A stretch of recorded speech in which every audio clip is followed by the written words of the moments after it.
Dorthea Lynn Dix was born on April 4, 1802 in Hampton, Maine. She grew up in an abusive home with two younger brothers. At a young age, she took on the mother role for her younger brothers.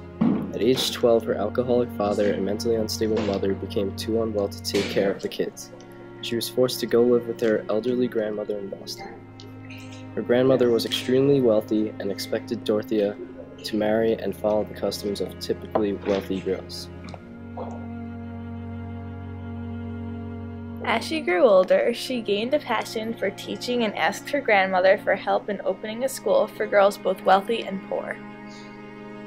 Between 1822 and 1836, Dorthea ran her school and wrote several books for her children, but in 1836, due to a recurring upper respiratory issue, she was forced to take an extended rest. She moved to Liverpool, England for a year and returned to the United States upon the death of her grandmother.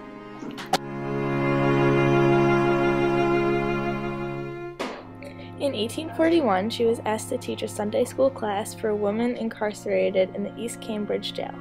Dorthea was shocked at what she found.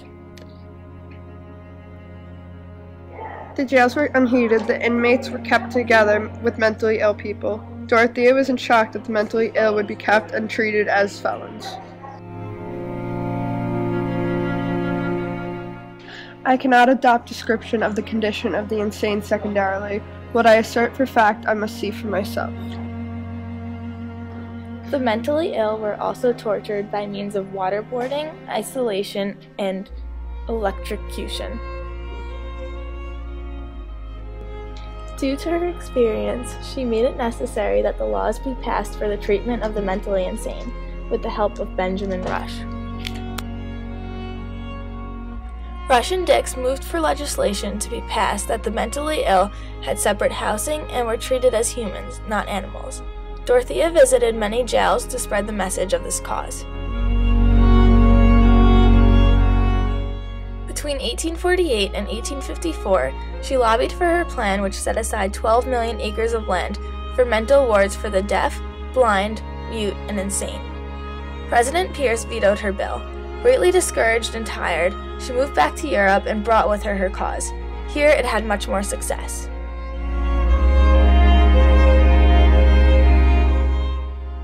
Upon returning to the United States in 1856, Dix continued to push the movement but had no success. She then took cause in helping to recruit nurses for the Civil War. Even after the Civil War, Dorthea still pushed for change in these mental institutions, but was oversighted by the mass immigration at the time. At age 79, Dorthea retired. She became extremely depressed for not ever having any of her reforms put into action. She died in 1887 in Cambridge, Massachusetts. Not until the mid-1900s would any change be put into play in mental institutions.